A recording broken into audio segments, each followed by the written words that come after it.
It has been 2 very nice weeks. I met very new friends, and younger and less younger. And it was a great pleasure. I spent 2 years in Israel, as you know, as a postdoc in Haifa. And I became a Haifa fanatic, at that time. So I always thought, okay, Haifa, everybody says Haifa is boring, but it's not true. Haifa is great, and it's just the Tel Aviv people who are too, Parisians or rive gauche, snobbish. But I was wrong. Now I'm just totally under the charm. It's one of the most pleasant places to live. I mean, it's wonderful. And you have been very, very, very kind to me. Thank you very much. Thank you also for coming despite this terrible rain. This I didn't experience in Haifa. For 2 years, I don't remember rain like that. But it's probably it's a rare event, a large deviation. So we ended up on Tuesday talking about the exclusion process and different mappings, Ising spin chain and things like that. Interface models, Young tableaus, Ulam problem, sorting numbers across a subsequence in a permutation. We'll come back to it. I just need to tell you some other things before I can wrap it up and hopefully not be too long today. I prepared slightly less because I don't have a backup. I'm taking the plane tomorrow. I want to tell you a bit about random matrices. So a priori this looks completely unrelated, but it's not. It's deeply related. So I want to remind to maybe the students who never saw these things or very little, some basic facts and some new facts. So first of all, you have symmetric random matrices, the so-called GOE, G-O-E. And the idea is the following. We take a matrix H n by n, whose entries are Gaussians. It's a symmetric matrix. So we have H transposed is equal to H, Hij is equal to Hji. And the idea that is we take random Gaussian entries, matrix elements, which are normal. And they're real numbers. Yes, this is real numbers, so it's symmetric. Yeah, which are independent, and which are distributed as independent Gaussians. I will come to complex numbers just after. So Hij is a Gaussian with mean 0. There's a little thing with the diagonal terms for I different from j, mean 0 and variance sigma square. And Hia, it's again a Gaussian with mean 0, but variance 2 sigma square if we want to be very precise. It's some reason, because Hij appears twice, because Hij is equal to Hji, so somehow it has to be normalized like that. So now we can ask the question, what are the eigenvalues? So if I diagonalize this random matrix, this is an old problem, of course, going back to Wigner. And the eigenvalues will be random numbers. Of course, they will be distributed in a much more complicated way than Gaussian, because they are highly nonlinear functions of these Hij's. Okay, you have to solve the characteristic polynomial. I define the density rho n of lambda, n being the size of the matrix, as the following thing. The number of eigenvalues of H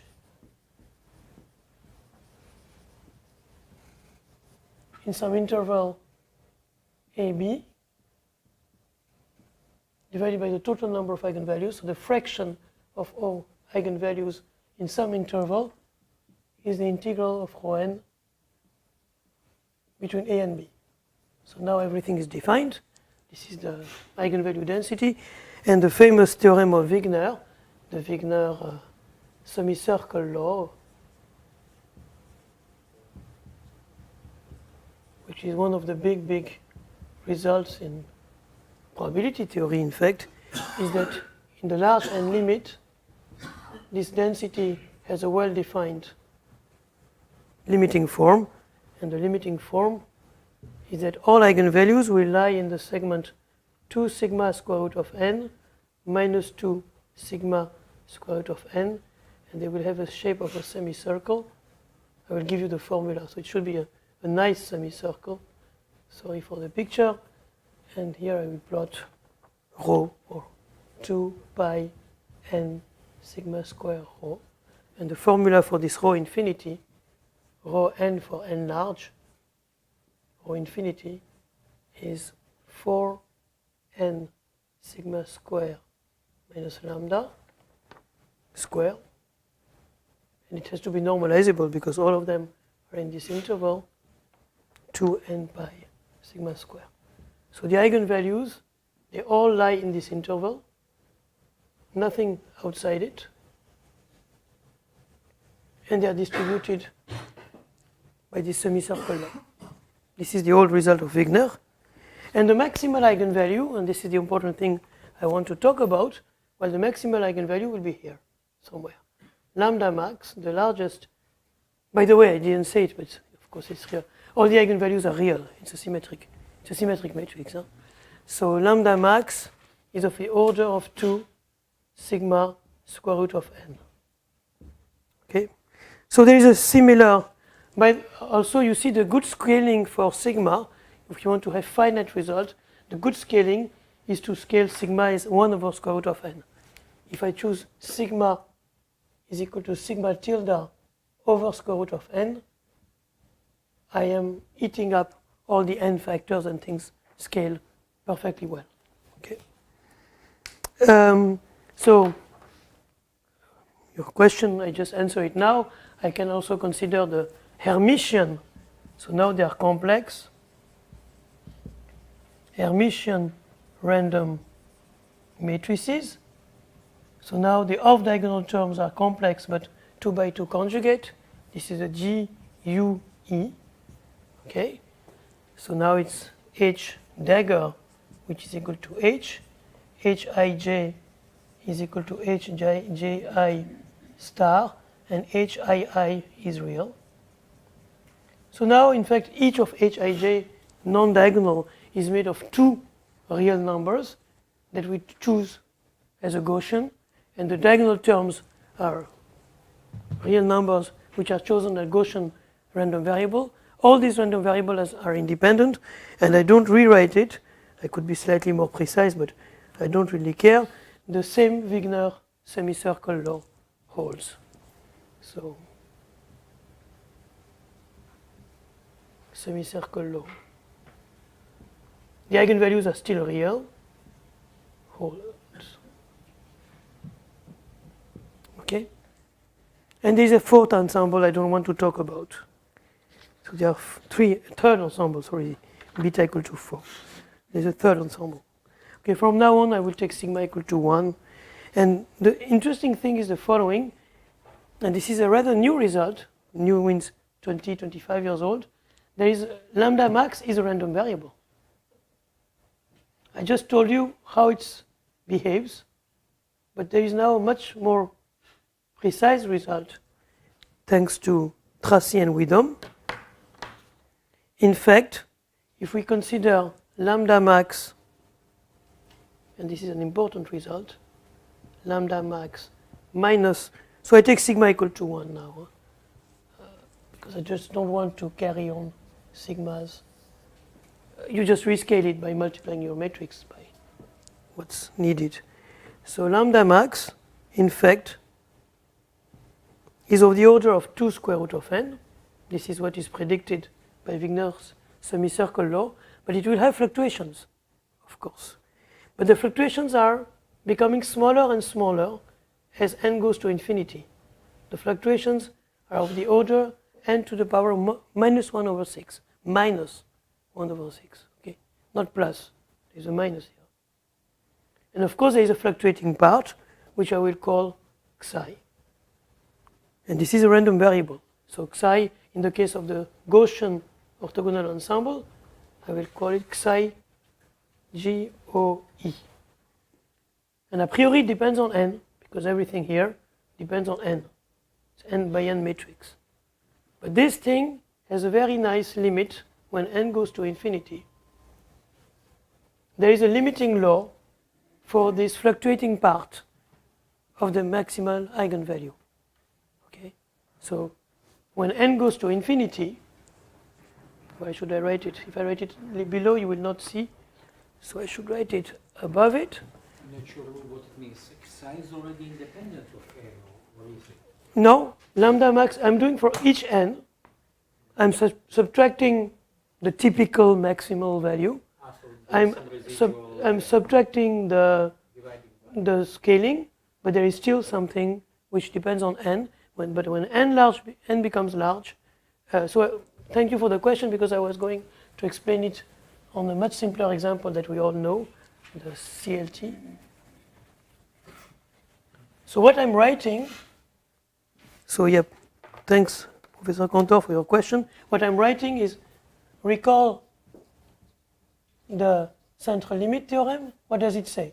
I'm adding random variables.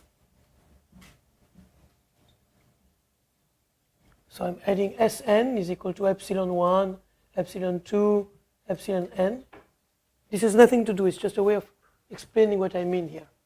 So what does the central limit theorem say? The central limit theorem says that, in fact, Sn behaves like n times the average of epsilon plus square root of n. I could also put the variance, but I don't really care, times a Gaussian variable. Or more precisely, if I want to be really, really precise, square root of n times psi, and psi becomes Gaussian when n goes to infinity. Do you all agree with that? This is just another way to restate the central limit theorem. I subtract the average, I divide by square root n, which is the typical size of the fluctuation. I get something for each finite n, there will be still some n dependence, but when n goes to infinity, this is the nice way to take the limit. Okay? Of course, I should put also sigma epsilon. To be very, very nice, I should put here a variance of epsilon. Sorry. This pen is bizarre. And then this variable psi will tend towards a normalized Gaussian. Is it okay for everybody? Yeah? Clear? So it's just a way of restating the central limit theorem. Well, here, there's another theorem. This is due to Tracy and Widom, early 90s. This is really an important result, although at this level it looks like just a property of random matrices, but as we shall see, it pops out everywhere. So they found a new limiting distribution. So what Tracy and Widom claim is that when n goes to infinity, this variable psi, for n going to infinity, has a limiting law, a limiting distribution, which is called the Tracy-Widom orthogonal ensemble distribution. So the limiting distribution is the following. I'm not organizing my blackboard well, sorry for that. So this limiting distribution is written like that. You don't write the distribution, you write the cumulative distribution. The probability that this variable is less than s is called f1 of s. So it's a well-defined function which has some specific properties. I will make you some approximative plots of this function and tell you some asymptotics. It's not a Gaussian. It's something different. Is it clear? Yeah? It's hard to see what you've written inside the square root. Inside the square root, it's a variance. I just wanted to have a... I'm just restating the CLT, the central limit theorem. Variance of epsilon. It's epsilon square minus epsilon square. Sorry, I was too fast. N times epsilon square minus epsilon square I'm taking out all the information and times some variable, xi. And now the central limit theorem tells you that this guy converges towards a normal Gaussian law with variance 1 and mean 0 when n goes to infinity. That's just a way of writing the central limit. So with the same pattern, we can write that the maximal eigenvalue of an orthogonal Gaussian ensemble random matrix is of the order of 2 square root of n, which is not the average, by the way, but this is the main contribution, the leading term, plus some fluctuations which are very small. You see here the fluctuations are still big when n grows. Here when n grows, the fluctuation shrink, times some random variable, which is n dependent. But when n goes to infinity, this random variable becomes something well defined, which is the Tracy-Widom 1 variable. Okay? The same game was played, yes? So do you remember if Tracy and Widom, if they gave this F1 of S explicitly, or they gave... It's a determinant. It's a Fredholm determinant. Okay. I was going to talk about it if I have enough time. They gave it like that? Yes. And then there were many, or maybe they gave it as a solution of as Pain-Levé 2. Maybe more like Pain-Levé 2. Yeah. And then others computed asymptotic? It has very recently, maybe 10 years ago, there's one person called Frank Bornemann who really developed, because it's not easy, but now it's in Mathematica. So now it's forever. Now it's, it's there, so it means that now, but it's not easy at all to compute. It's not easy at all. Now we can play the same game with GUE, the unitary ensemble. And here, of course, it's the same order of magnitude of lambda max, the same order of magnitude of the fluctuations, but the limiting law is not the same. It's rather F2, which has a nicer form. So if I take the maximal value lambda max in the GUE ensemble, a priori depends on n, it's of order of 2 square root of n. Can you see the green? Or it's not very good to see green, yeah. This is omega 4 dispersion plus n to the power minus 1/6, omega to the power 4, sorry. GUE, and this converges to the Tracy-Widom GUE distribution, which is called F2. And there's an F4 also, which I'm not going to talk about. So the cumulative distribution of this function, of this random variable, when n goes to infinity, is denoted by F2. So these are new laws, okay, very mathematical a priori, and they are not Gaussian, and they look like something less. I mean, of course, everything looks like a bell curve from away, so you need some deep learning algorithm to be able to fit them well. So you have these two laws, F1 and F2.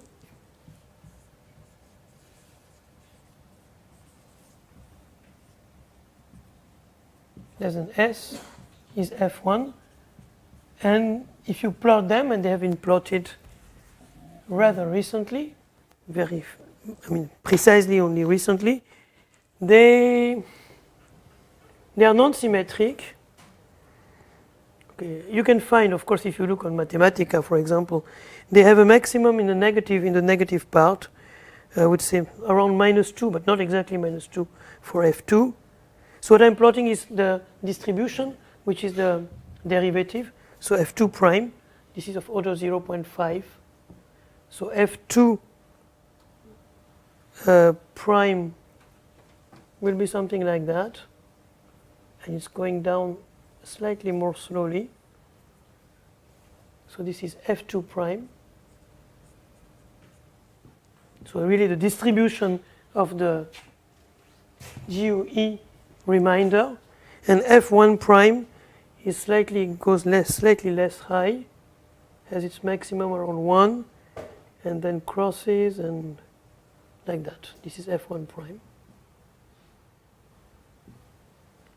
So their average is non-zero, which means that In fact, there is, for the average, something which is of order n minus 6. On the positive part, the decay is of the order 3 over 2. When x goes to plus infinity, I don't really need to put an absolute value. And here it's of the order some other constant, x cubed. So the tails are asymmetric. Those functions should end at some very fixed something. No, they don't. They don't. S is not limited by No. that square root of 2, whatever it was. No, because my maximal eigenvalue has some chance to go away from the Wigner circle. The Wigner circle is the limiting distribution, if I scale well, but there is some chance that it's in fact slightly bigger. Actually sitting in that circle, they can go out. For infinite, they can go out with less and less probability, of course. You see, if I want the end with n equal to 1 billion, but I thought that they actually. well, if you look at the finite size Wigner circle, instead of having a perfect circle, you will have some wiggles for finite n. Very little wiggles. There's some tunneling. Okay, so you may ask, but why is he talking about all this? This has nothing to do with any non-equilibrium physics. Okay, so in one word, the message will be, we are used to Gaussians in equilibrium physics, and strangely, this is not at all a theorem and not a totally general claim, but it seems that these kind of distributions pop out in non-equilibrium. For some reason that there's no general theorem again, but this is an observation that in many, many problems out of equilibrium, these are the things that replace the Gaussian distribution. So I will give you now 3-4 examples. So I'm coming back to AZAP and so on. For example, you remember this Ulam problem. I take n numbers, 1 to n. I put them in any order. I took 1 to 7 the other day. I put them in any order, and I extract from it the longest increasing subsequence. It's a sorting problem. So I don't remember which subsequence I took the other day. It was a 7 thing. 1, 5, 2, 6, 4, 3, 7. No, maybe 7 at the end. It's not a good idea. 3. Okay. And this is an increasing subsequence. 1, 2, 4, 7. Probably the best I can do. I don't know if you see I don't think there's a 5 subsequence increasing. I think this is the best. Okay. So this is a permutation of 7 numbers, and here is a increasing subsequence. I could have taken 1, 2, 6, 7 also. Okay, and I don't think I can do better than that. So here the length of this is 4 out of 7. But this is for the permutation sigma here. And I can ask what is the statistics of L of sigma. So I choose my permutations randomly with the frequency 1 over factorial n, 1 over factorial 7. Each time I compute the maximal length of the increasing subsequence, and I want to know what is the statistics of L. This is Ulam's problem. Very beautiful problem. And very recently, it was shown that Ln behaves, so I think this was proved, the square root of 2n, there's a slight difference with it's not exactly the same one, but for some of the reasons, some scaling reasons, was proved in the 70s. The fluctuations are of the order plus 1/6 here.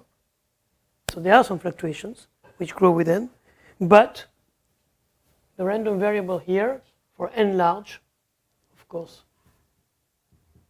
it's a Tracy-Widom random variable of GUE type, F2.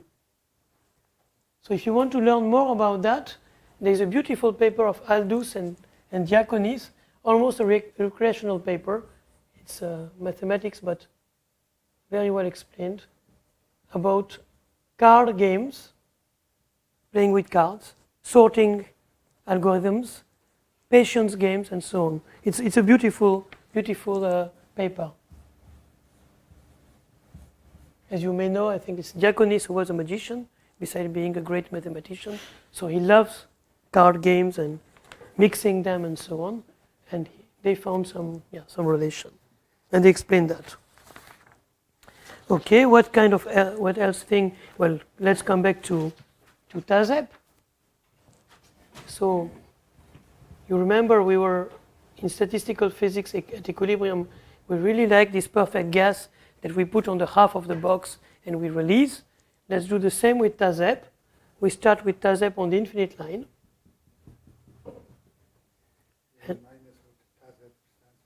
Oh, sorry. Thank you. I will say it. So this is a totally asymmetric exclusion process, simple exclusion process. So same exclusion process as before, but now particles can only jump forward with probability 1 or 1 dt, rate 1. They're not allowed to jump backward, so it's totally asymmetric.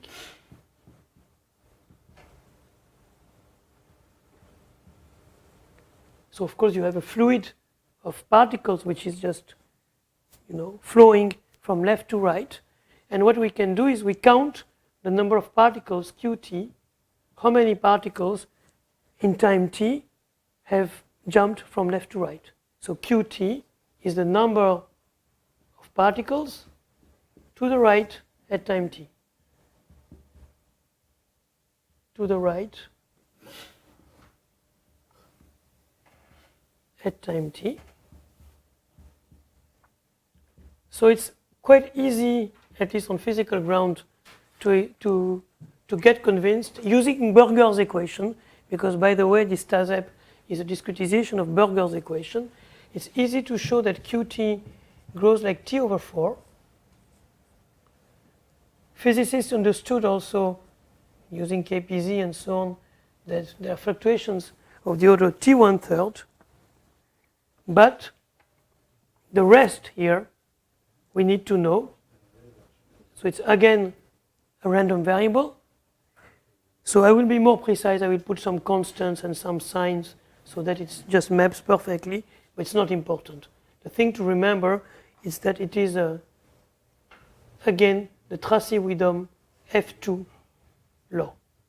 So you see the current in the exclusion process up to some constant growing terms, t over 4, and some fluctuations, is again distributed as the maximal eigenvalue of a random GUE matrix. Yeah? Are these two results proven by Yeah. mapping the problem to a random matrix problem, or proven in a different way? Extremely good question. So they are proven. This is hard mathematics, pure mathematics, it's proven. Mathematicians say it's proven. They are proven by mappings, but not direct. There is this RSK algorithm going to Young tableaus, and it's full of combinatorics. So this is the work of Johansson, Bike. I think I give the precise. So it's essentially Johansson, circa 2000. This is considered to be a classic work. And there's also a work of Bike, Reins, and once Johansson. So this is, there are many, of course, things in this field. So what I would say is that there is no direct mapping to random matrices. But there are some calculations, and once the calculations are done, or the combinatorics is done, or the mappings to Young tableaus, then people recognize some integrals that appear in random matrix theory. People recognize, for the aficionados, if you do the calculations here, you see some Dyson meta integrals that appear, which are typically the integrals that appear in random matrix theory. So using that, people can extract information from random matrix theory. But there's no, to my knowledge, direct connection, to my knowledge. So this is ASAP, TASEP. but we can also think about the KPZ equation. So, which is really a physical problem, just burning a piece of paper and looking at it. So, what about this KPZ equation, which I may write again? So, KPZ is, I'm stripping off all the constants just to take it in a kind of standard way in one dimension. This is in one dimension. Plus 1/2 dH dx square plus psi xt. This is Gaussian noise, white noise. So you remember it's a surface which is growing. And here comes something subtle. Because it's a system which is out of equilibrium, the process will always remember the initial conditions. So you have to specify the initial condition. In equilibrium, we are used to say that initial conditions are forgotten after some latence time. Here, no. It's out of equilibrium. There are some long-range correlations. There are some current which is transported. So you must specify the initial condition. And there is not a unique universality class, but the universality classes are somehow fragmented according to the initial condition. So I will give you two examples. So there is the example, the so-called wedge or droplet initial condition. Initial condition, which corresponds in fact to the half-filled Tazeb case. So it's a bit more contrived than that, but I really don't want to enter into the technical details. It really corresponds to the height beginning as a corner, if you want. Okay, and if I let now my height evolve, and I look at the height over 0, then you can show that h0t in the long time limit behaves like minus t over 24 plus t over 2, 1/3, and GUE Tracy-Widom in the large time limit. Okay. So this is non-universal. You see it's not the same as in the exclusion process where it was t over 4, but this is universal. And of course this is universal also. So the universality often does not happen in the leading term, but this is quite common, but rather in the fluctuations. Now if we start from another initial condition, which is the flat initial condition, flat is easy, it's just h0 is 0. Is it GUE or GOE? GU, sorry, yeah. Unitary, F2. And the flat initial condition, I start with 0. Then, okay, I'm not writing the whole thing, but you will get GOE, Tracy-Widom, which are different. Okay? And there's also other initial conditions, stationary initial conditions. Up to now, the exact mathematical solutions have been obtained for less than 10. I think it's around 7 or 8. So this has a convoluted story. It was solved around 2010. The KPZ equation, here I'm giving to you only the large time limit, but in fact the statistics of the height is known for all times, even finite times. Here, and then you extract the large time limit.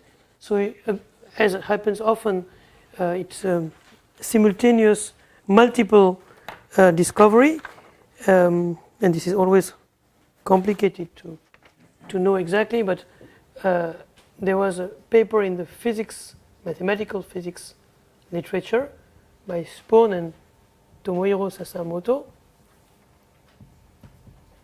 2009 I think. In the math literature there was a paper by Amir Corwin and Castell. So this is 2009 too. So this is a math. There are theorems. This is also rigorous. Maybe not written in the mathematical way. These are physicists, but this is mathematically clean. And there were two works almost simultaneously, maybe slightly later, using the replica method. So by a really more physical point of view, which are maybe slightly less rigorous, but they reached the same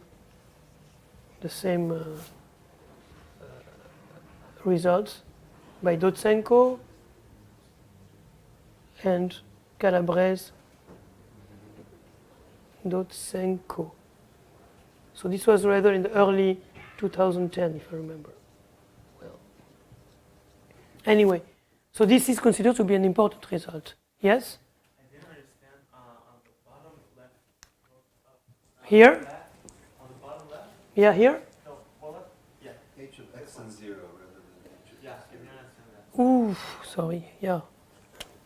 Time for me to go back. I'm starting to make more and more mistakes. Initial condition is flat. Oh, Thank you. Hmm? It should be something like that, right? In TASEP, if you regularize it, it's 01, 01, 01, 01, 01.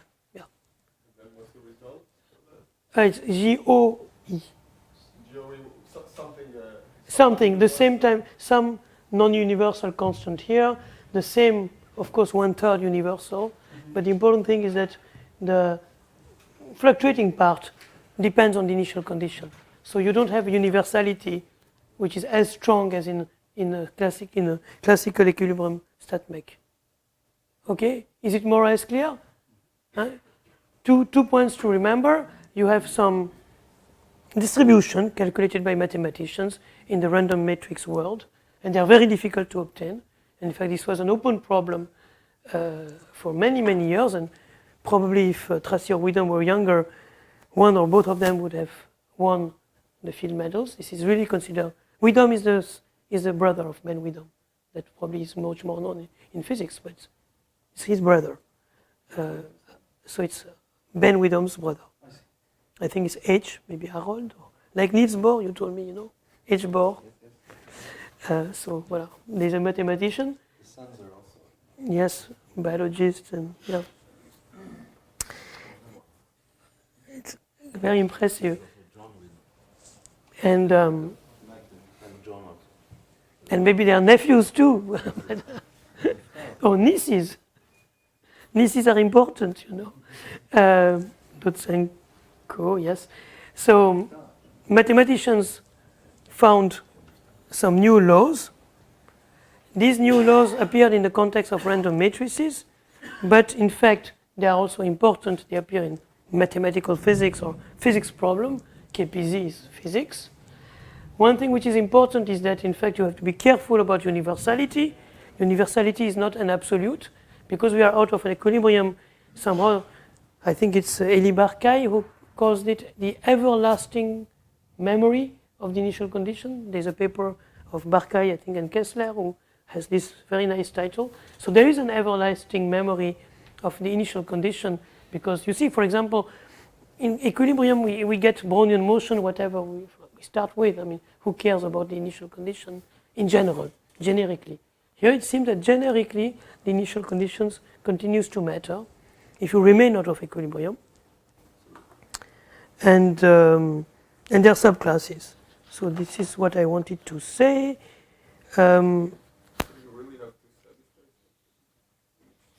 So here, in fact, you never reach really this. I mean, yeah, you have two. Yeah, you have two different steady states if you want. Yeah, yeah, we can say it like that. Exactly. Yeah. Is there sort of physical intuition argument why one system follows DU and the other one DOE? I think it's a bit of Schlomit's question. Okay, I don't have, as far as I can say, but maybe I will ask. I will ask Tasumoto, whom I know very well. But I think it's still a kind of mystery. It's more at the level of computation that things pop out, and there is no direct mapping from KPZ to a random matrix. This I think doesn't exist. Because if you would have to have such a physical intuition, you should be able to sparse out between these two initial conditions also. So it would be a very, very fine physical intuition which carries away the data from the initial condition, telling you that you go to two different species of matrices. And I didn't tell you about the 6 or 7 other initial conditions that exist, who go to other distributions. So I don't think we have reached that stage yet, unfortunately. What time is it? I don't want to be too long today. This is the last. Do people have a guess what is maybe common to these phenomena? So whenever we see a Gaussian, right, we think that under the hood Is a CLT. they are hiding some of random variables. You're right. So when we see Tracy Widom, Yes, when we see Tracy Widom, things that can give it, but so when Tracy Widom comes from this random matrix theory, and in random matrix theory, one thing which is quite important is level repulsion. If you remember, if you remember the distribution of n random variables in GUE, I think is precisely it's the van der Monde, maybe squared, time something like that. This is the distribution of the eigenvalues. Maybe I forgot some term, but okay. So you have a kind of level repulsion, like some kind of strong repulsive interactions, plus some confinement. And it seems that in many of these particle systems out of equilibrium, there is a kind of Here. Is it a function of lambdas or is it an integral? you're right. This is a distribution. This is a distribution. Yeah. And if I want to normalize it, I integrate over the lambda. Sorry for that. Yeah. This is the kernel of the distribution of the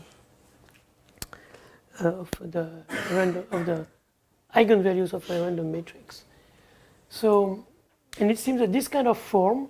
So there is some understanding because it seems that this kind of form becomes a kind of normal form if you put some very minimal hypothesis in your system and you look at this long-term asymptotics, this kind of things pops out naturally. But for the moment being, it's quite specific. But I will convince you maybe in another manner very, very soon. So, okay, maybe I want now to use the computer. I was planning, but I will not do it. I prepared 1 page to give you more details, mathematical details about these functions, but maybe it's enough of mathematics for the moment. Let's go a bit to physics. Yes.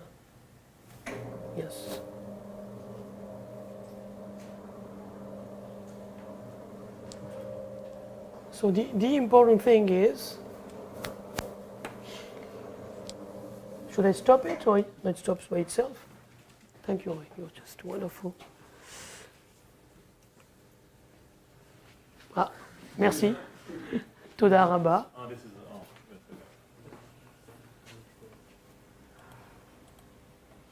Thank you. So what I wanted to show you, and this is maybe the most convincing for physicists, is that these distributions are seen in experiments. This is a very important experiment of Takeuchi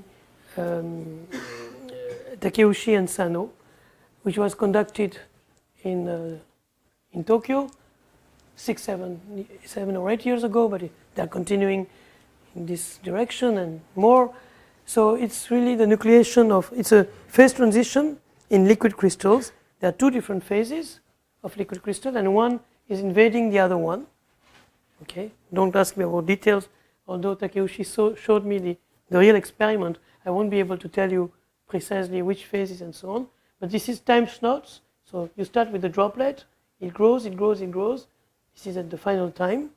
And you have here an interface. One phase into the other one. Okay, this is the interface.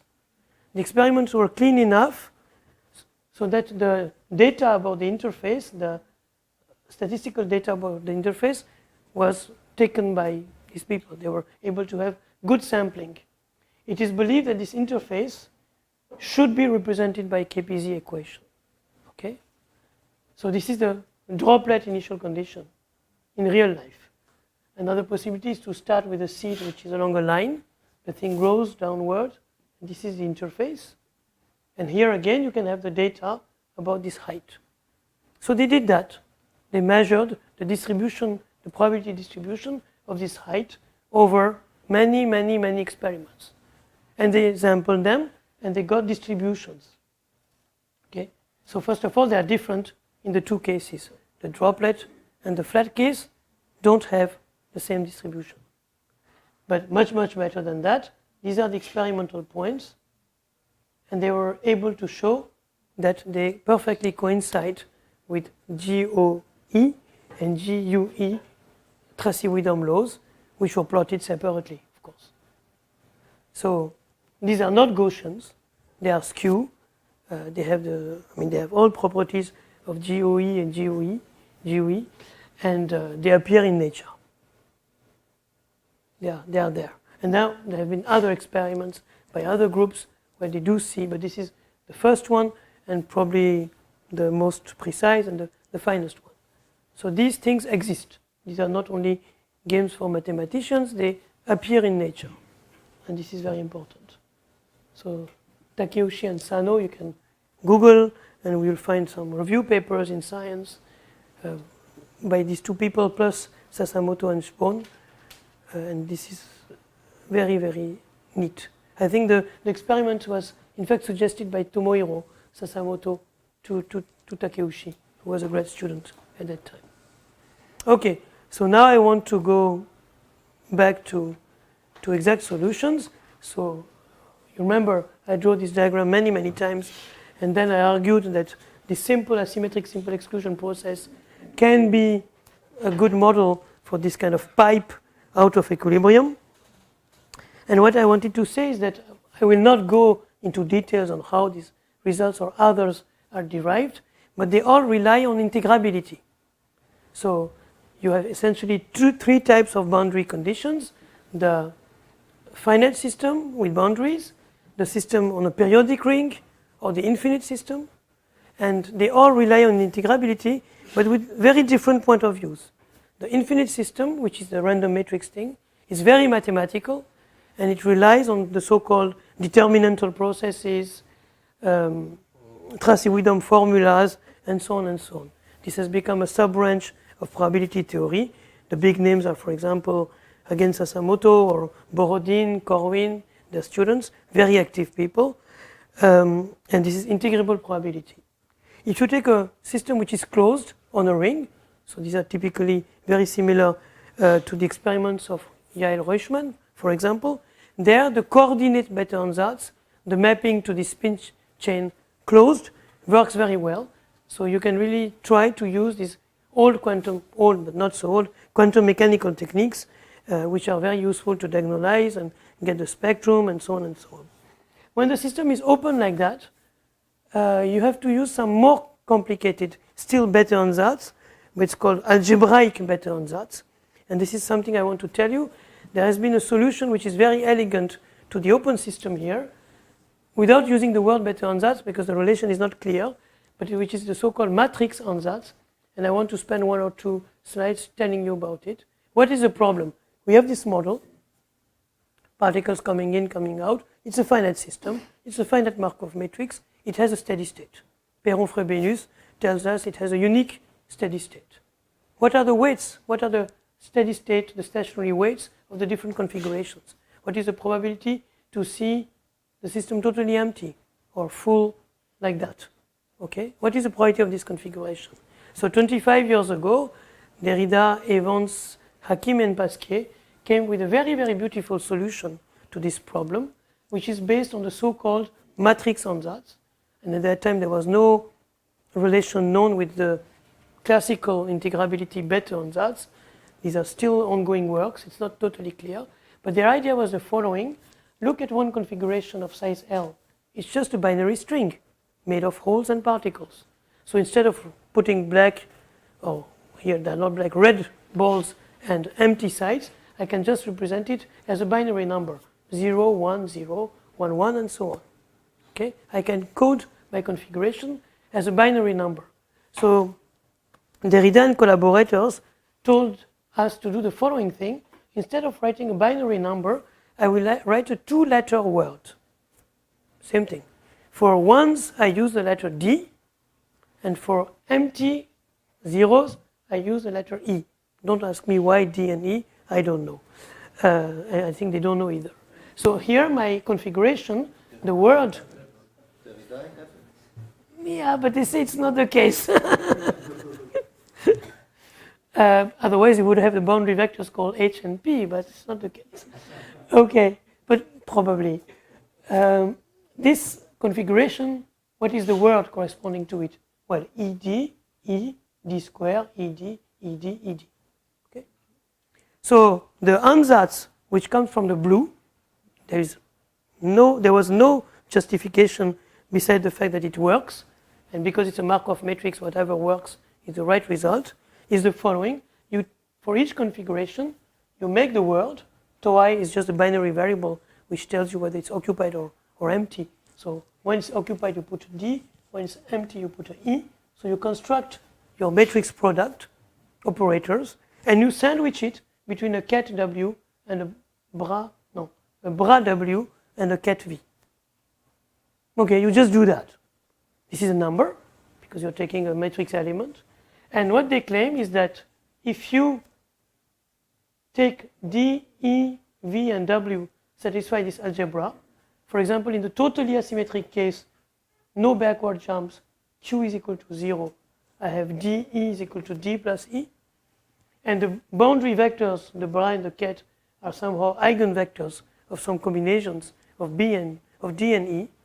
If you use this algebra for your operators and your boundary vectors, then these numbers are uniquely defined and they give you the stationary weights. It works. It's like that, okay? So it means you have no Boltzmann principle here. Of course, I mean, there's no high temperature, no energy, but you know the microscopic weight of each configuration. So somehow you know where to start from. You totally know the atomic distribution of your system, the basic probability law underlying your dynamical stochastic system, you know it. So you can do computations. Now that I give you the probability distribution, you can compute what's the probability that the site number 3 is occupied, what is the correlation between the occupation of site number 3 and number 7, and so on. What is the average current? What is the density profile? So you can play plenty of games. Okay? For example, you can show, and well, you probably know, after this paper, there has been hundreds of papers solving different details of the same or similar model or variance using the matrix ansatz. You can show, for example, so here I'm taking the TAZEP, where particles only come in one direction and don't jump backward. It's easier to draw, but gamma, delta, and Q are equal to 0. There's a phase diagram in the system. So there is when in function of alpha and beta, for example, here it's quite intuitive. If alpha is big, you can enter easily. Beta small, you can exit. It's difficult to exit. So you pack up. It's high density. If alpha is small and beta is big, hard to enter, easy to get out. So it's low density.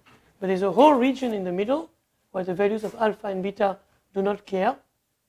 Alpha beta bigger than 1/2 up there.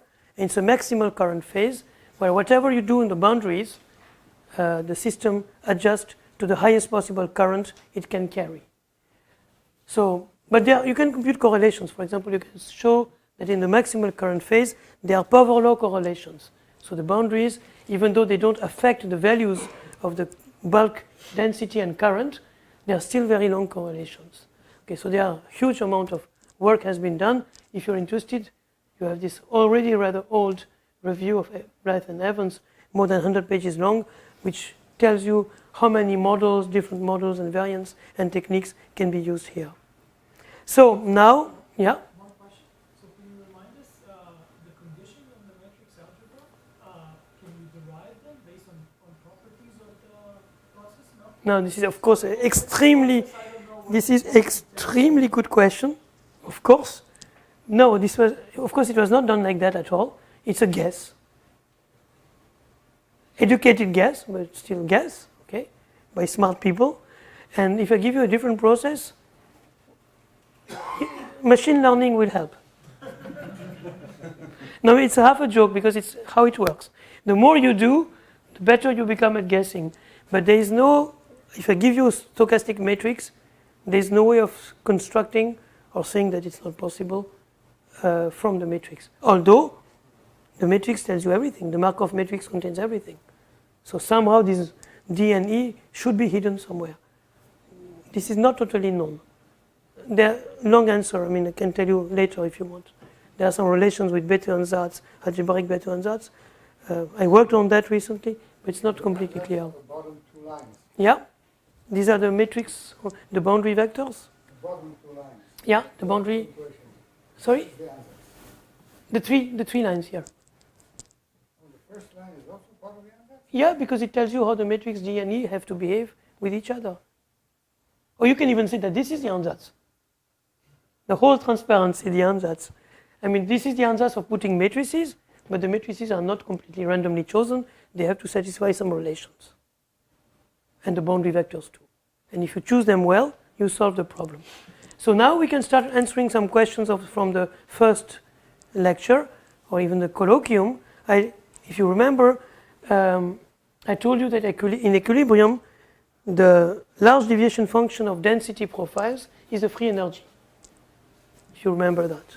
So out of equilibrium, I have a density profile which is decaying as a line, but it could be also the red curve, which is unlikely.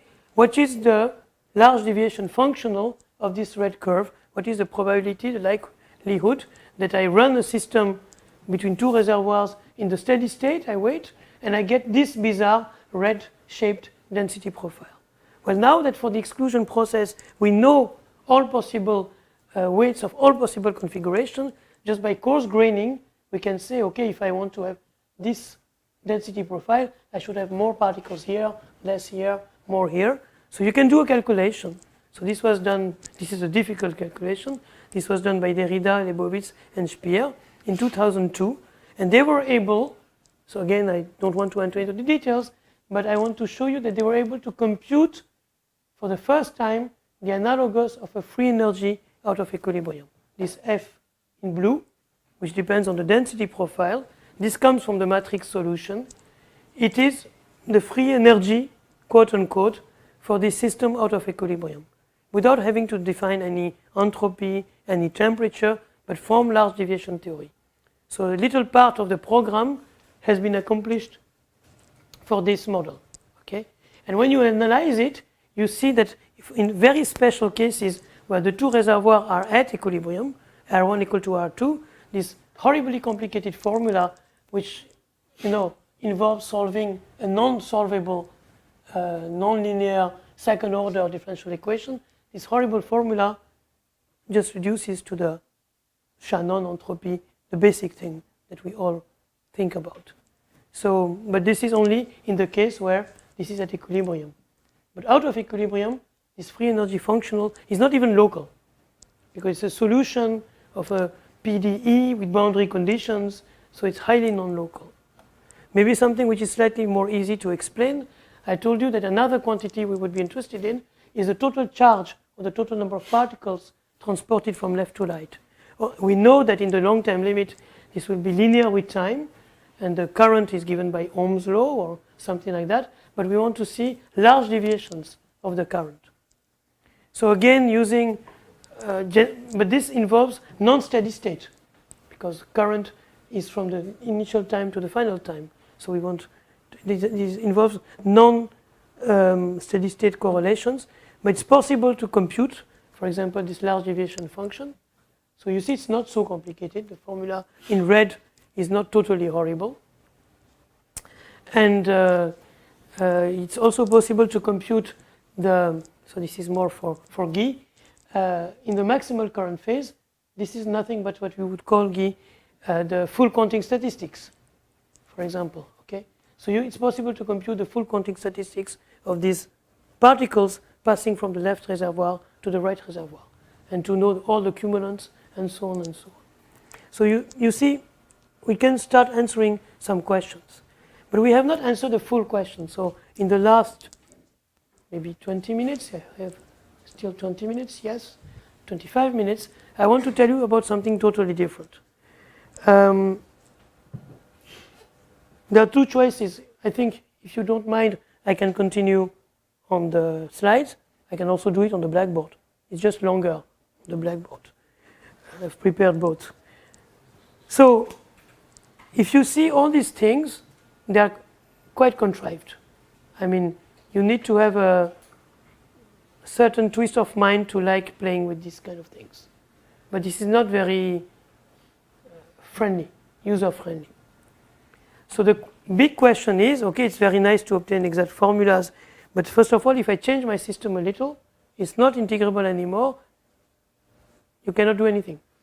Although we believe that the results, or these kind of results, or these Tracy-Widom formulas, appear generically.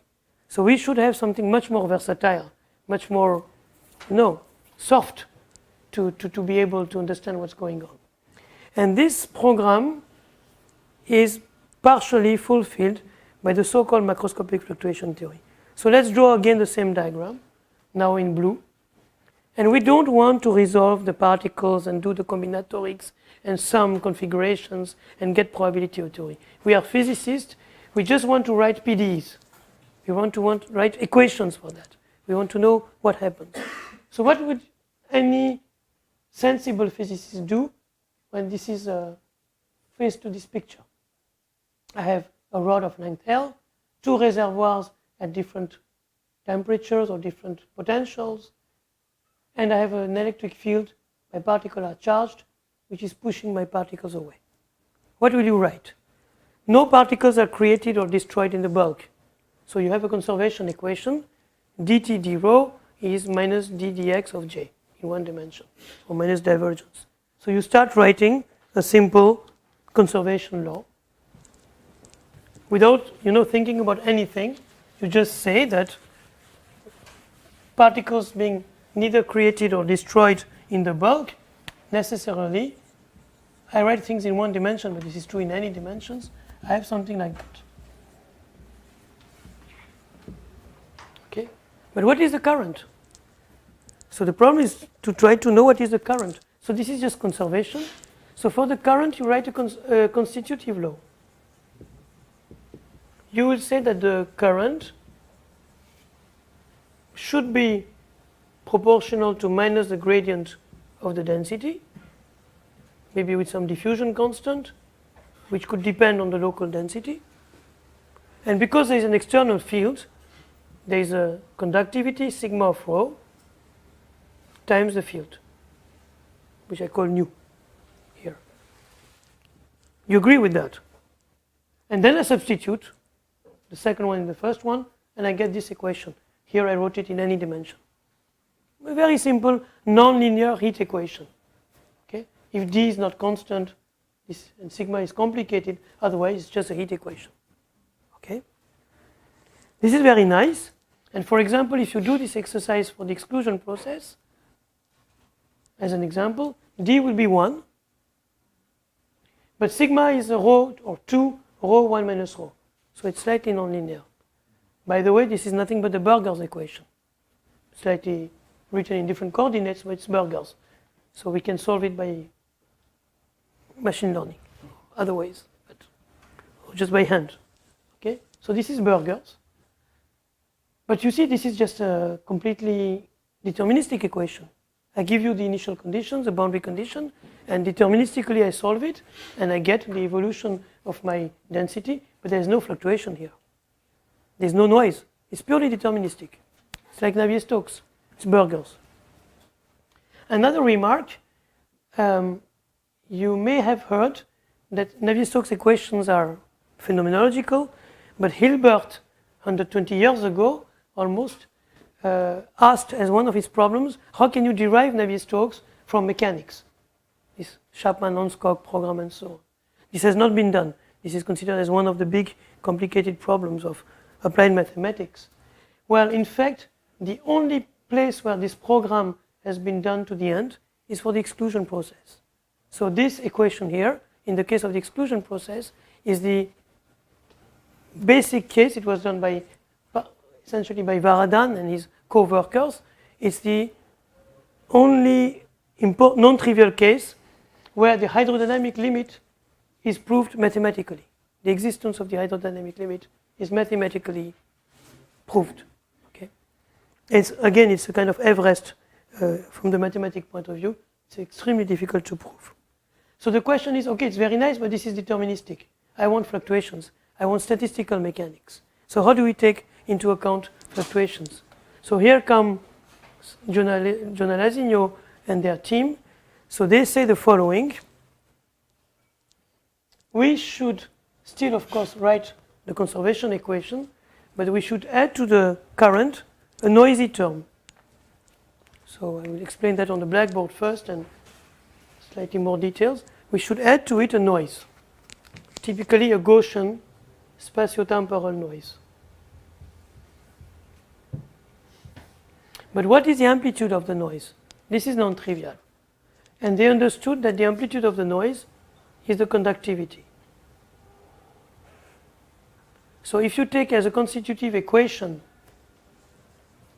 a noisy equation that relates current and density through the values of sigma and d, conductivity and diffusivity, this allows you to take into account fluctuations. Okay? So again, we would say that maybe from the physical point of view, it's quite natural. But this is not how things happened. Gionnalazigno and his team, what they did is what I'm going to do after, so I twisted it, is that they proved that the large deviation function of the system, for example, the exclusion process, but more general driven diffusive systems, was rigorously given by some formula, and this formula implies this stochastic differential equation. So I'm doing it backwards. So this way is non-rigorous, it's phenomenological, but the result we will get in 2 seconds, in 2 transparents, is rigorously proved by different ways, by large deviation theory. So now, how can you measure D and sigma? Well, you see D, for example, is if you switch off the external field and you forget about fluctuations, well, D just measures the impact of the gradient of densities on the boundaries on the current. So if I take my 2 boundaries, it's a pity I don't have a pointer. I take my 2 boundaries which are slightly different, ρ1 and ρ2 are very close to each other. Mostly my current, yt over t, will be given by ρ1 minus ρ2 over L, which is the gradient term, times this d. Okay, even the minus is correct because I took ρ1 minus ρ2 and not ρ2 minus ρ1. Now what is this term here? Is the fluctuations. So if I take the thing at equilibrium, no gradient here, no external field, is pure fluctuations, and I can measure the amplitude of the noise just at equilibrium by power fluctuations. So the message is the following. Yes? Oh, thank you very much. Thank you. The message is the following. My conservation equation becomes a stochastic partial differential equation with some noise. And if you look at things in more details, the noise scales as the inverse length of the system. The bigger the system, the smaller the fluctuations. We are used to that, 1 over n. Okay? And this is true in any dimension. Of course, sometimes I put dx, I should put a divergence here. It's true in any dimensions. We can put arrows and so on. So you see the only input from microscopic physics are the values of d and sigma. If somebody gives me what is d and sigma, I know how to represent my lattice gas or my interacting particle system at the macroscopic level. I don't need more than that. For the exclusion process, it's known, and this is rigorously known, that d is 1 and sigma is 2 rho, 1 minus rho. But I can take some more complicated systems. Again, I'm not going to go into the deep details. Independent particle, less complicated. Sigma is just linear in rho. The exclusion process, some Kipnis-Marquardt-Presutti model, some models where, particles can jump, but you don't allow the number of clusters, you don't allow clustering. For example, here, this particle could jump here in the exclusion process, but it will make one cluster more, so it's not allowed. So this is a more complicated, and you see d and sigma become more and more complicated. It's just to show you that it's possible. Okay? It's even for a more complicated model, which is the Katz-Leibowitz-Spohn model of driven lattice gases, where the moves of these middle particles 1 and 0 depend on the surrounding particles, it's possible to get formulas for d and sigma. But it's not always possible. So you can say that one small group of people, but still, for example, here I think Yair Shokev is interested in these kind of things. You have a system with some frustration. How do you call it? These glassy systems in 2D. These models. Okay, the name is escaping to me. So some models of glass in 2 dimensions, kinetically constrained models, these KCMs, and they have a d and a sigma, but we don't know how to compute them. We know how to find approximations of them, but exact computations are not always possible. But if you know them, you have an equation. So if you have this equation, in fact, you can solve the general large deviation problem. If you remember, I wanted to know what is the probability of seeing a given current, which can be locally different, and a given density profile. And I would like to know the joint probability distribution. In fact, more precisely, I would like to know in the large size system and long time limit, there is a diffusive scaling, which is very important here.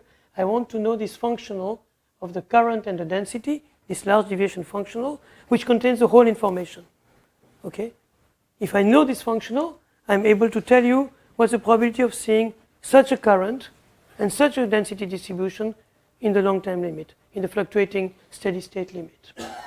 And by the way, if I know this functional, by taking marginals over the current, I will get the pure distribution of the densities, or marginal over the densities, I will get the distributions over the current. So this really contains a lot of information. So can we compute this object? Well, yes, we can.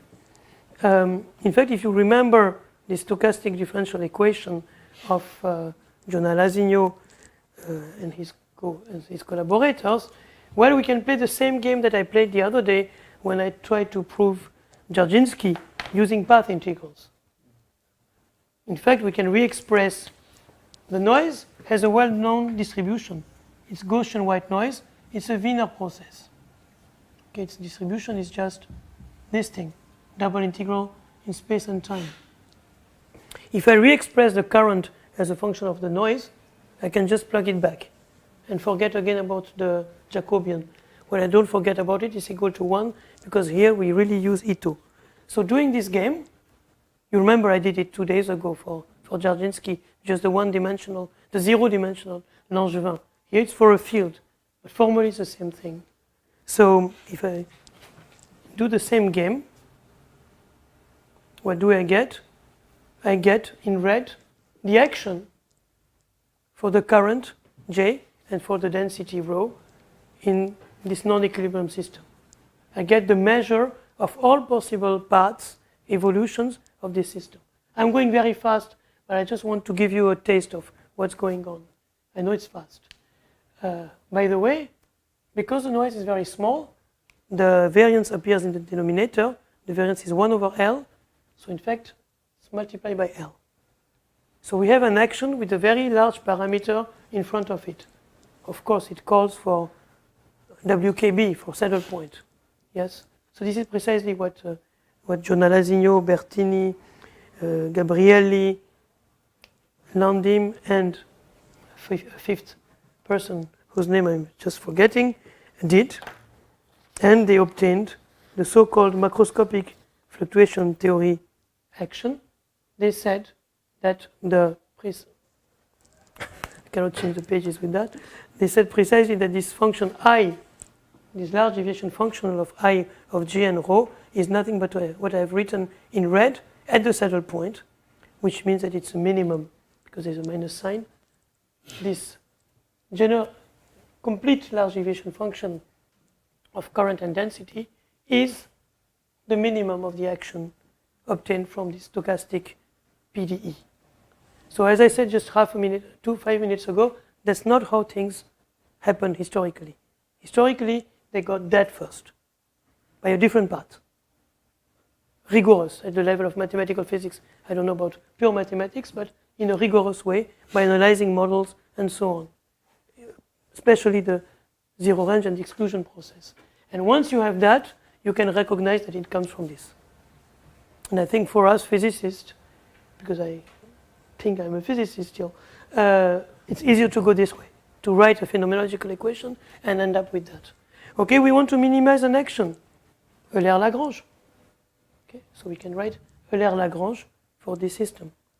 So here it's in fact a Lagrangian. It's better to go to Hamiltonian. So it's better to do a Legendre transform, keep rho as a first variable, which will become q, and instead of keeping j, we shall go to p. Again, it takes a few lines, but I'm not going to do it. We all learned about analytical mechanics. This is analytical fields, but this is Hamiltonian fields. So by doing this game, you end up with a set of PDEs for Q, which is the optimal density profile, and P, which is the Legendre transform of the current, which is the Hamiltonian conjugate variable to Q. So these are these two equations which are nonlinear, coupled, with some difficulties. You see, for example, the equation in P is stiff. There's a minus in front of the second derivative. But the initial condition for P is a final condition. So mathematically, this is quite clean.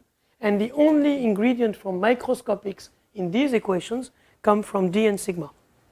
Okay? If somebody gives me D and sigma from microscopic dynamics, like the transport coefficients in Navier-Stokes, you have them, it's phenomenological data, then by solving these equations with correct boundary conditions allows you to compute the statistics of profiles and currents in the steady state of your non-equilibrium system. Okay? The problem is, okay, these equations have nice structure, they are Hamiltonian, and so on. I can write a Hamiltonian. The problem is that apart from the case where the system is made of free particles, so D is 1 and sigma of Q is Q or 2Q, apart from this case, nobody knows how to solve these equations. You can solve some steady state cases, time independent, steady state profiles, but if you really want to understand the dynamics, you have to go to numerics. So the only solutions that are known are precisely those which are obtained by huge effort for the exclusion process by using integrability, combinatorics, better ansatz, and so on and so on. For the moment being, there is no way of obtaining them directly from solving the equations. But hopefully there will be. By the way, in Jerusalem, one of my colleagues, Baruch Mearson, who's also a statistical physicist now, but coming from nonlinear dynamics, has really specialized himself in the last few years in these MFT equations, and he has obtained many, many nice results. He started working with Paul Krapivsky on this field, and now, of course, he develops it by himself, and he has found absolutely, there's a seminal paper by Krapivsky and Mearson where they develop a perturbative scheme to compute this to deal with these equations. And now Baruch is applying WKB and many, many things to study these equations, and he has plenty of very nice results, including for KPZ, from this point of view. So it's a very rich field. Maybe in the last, 5 minutes, or if you just check the time, don't want to take too much of your time. Yeah, I'm really coming close to an end. I will just show you one example, because for the moment being it's a bit formal. I want to show you one example of some calculation that can be done. You remember single file diffusion. If we have big particles in the capillary, they don't diffuse normally, they diffuse like T1/4. We want to understand that for our models, for these general models of interacting particles with any D and sigma, with the constraint that they don't overtake, the particles don't overtake each other. Where it's, for example, you have these Beschinger's experiments which show that in the case of single file diffusion, you have one type of anomalous diffusion, and as soon as two particles can pass through your capillary, through your tube, then you recover normal diffusion. Well, using this macroscopic fluctuation theory and using the perturbative scheme, with Krapewski and the postdoc Sadhu, we were able to compute a general formula for the fluctuations of a TAG particle in single file diffusion, whatever sigma and d are. And there's a nice feature here, which again deserves a slightly more discussing. Things change. I told you about the everlasting memory of initial conditions. Things change on the way you prepare your system. If you remember quantum mechanics, it's different if you prepare your system in a pure state or with a density matrix. Here, if you prepare your system in a very specific state, this is called a quench case, and you will have this formula. But now if you prepare your system with noise in your initial state, you allow your initial state to be random but with some density, it's almost the same formula, but fluctuations are enhanced by a factor square root of 2. And this is independent of how long you wait. You will always see the square root of 2 ratio between the, let's say, a nil case, which means fluctuations in the initial condition, and the quench case, which means non-fluctuating initial condition. Even if you wait very, very long, it will never disappear. Using this macroscopic exclusion fluctuation theory, you can even compute a higher cumulant in the case of ZEP. So this is, again, an exact formula, in fact. But it's in fact not known how to get the full distribution. And just en passant, I tell you that with Sasamoto and Imamura, we obtained very recently the full distribution, but again going back to the hardcore integrable probability techniques. It should be hidden somewhere in the MFT equations. It should be extractable from these equations, but nobody knows how to do it. So we had to go back to microscopics to get the full distribution at finite time. One big advantage of macroscopic fluctuation theory, and this will be my last but one transparency, is that these are equations which are time dependent. You can put them in a computer, you can look at the solutions, whereas combinatorial solutions, they are just numbers, and you don't really see how things evolve with time.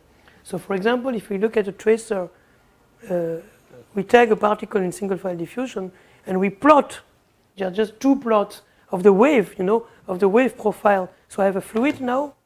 I don't distinguish my particles one by one. I have a fluid of exclusion particles.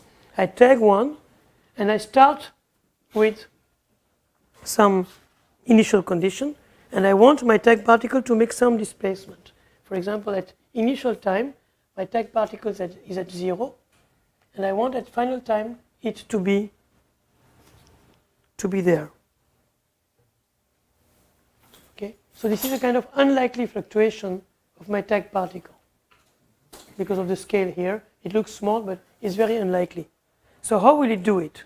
How will a tag particle make a very unlikely, fluctuation after a given time? Well, first of all, it has to take advantage of a very special initial condition. If there is randomness in the initial condition, it will be best for this tag particle to have this initial condition in blue, where there is an overshoot of density behind it and emptiness in front of it, so that it will be thrusted forward. Okay? So this is what happens, and in the end, my density profile is such that somehow my tag particle has used that thrust, has pushed in front of it all the particles which were there, and it creates an overshoot of density in front of it and an emptiness behind it. So these equations, you can put them in the computer, you can see how the optimal trajectory creates a given fluctuation. You can reverse time, and you can see that it's not time reversal symmetric. At equilibrium, a fluctuation is created and destroyed in the same way. Out of equilibrium, these MFT equations don't have this symmetry. So to create a fluctuation and to make it disappear, it's not symmetric, and so on and so on. So there's still a lot of work to do, of course, to understand these equations and many other things. So this will be my last transparent of conclusions. If you remember, I probably started or used this transparent in the meanwhile, probably in the colloquium or in the first lecture.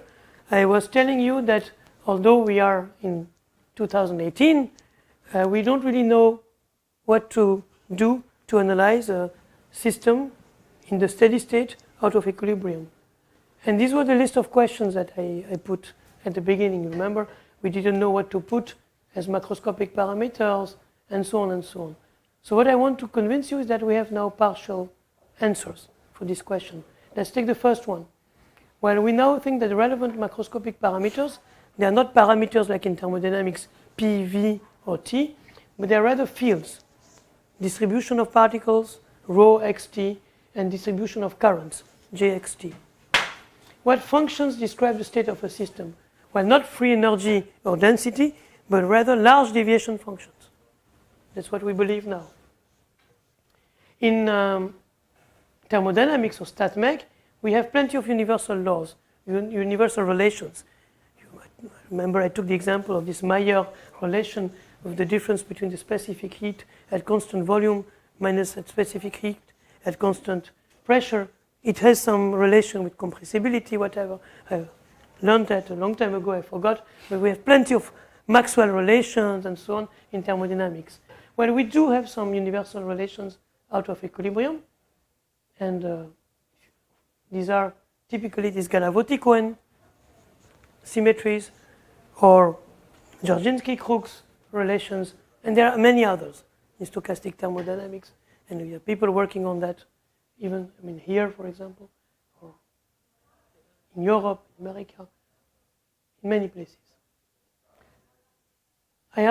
We were asking about universality classes. This is very important in equilibrium statistical mechanics. Exponents, universality. Well, here exponents are not enough. Of course, I erased the flat and the droplet in the case of KPZ.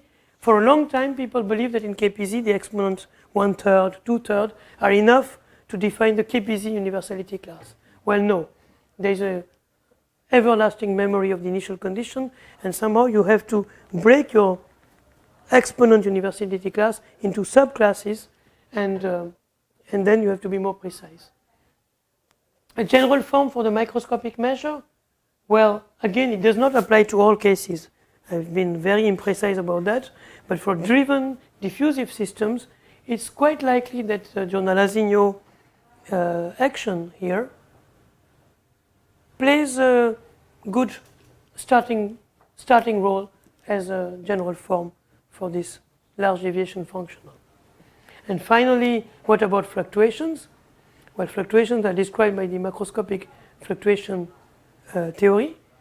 They are non-Gaussian, and it seems, but I have no precise answer for that these Strassi-Widom laws coming from random matrix theory play an important role in this game.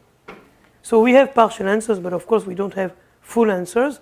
There have been some remarkable developments in the last 2-3 decades in StatMech, but there is something which is emerging, but don't worry, there's still a lot of work to do, and there is still a very long way to go before we have anything which can be compared to thermodynamics or statistical mechanics at equilibrium. But there is a little hope for understanding things better. Thank you very much.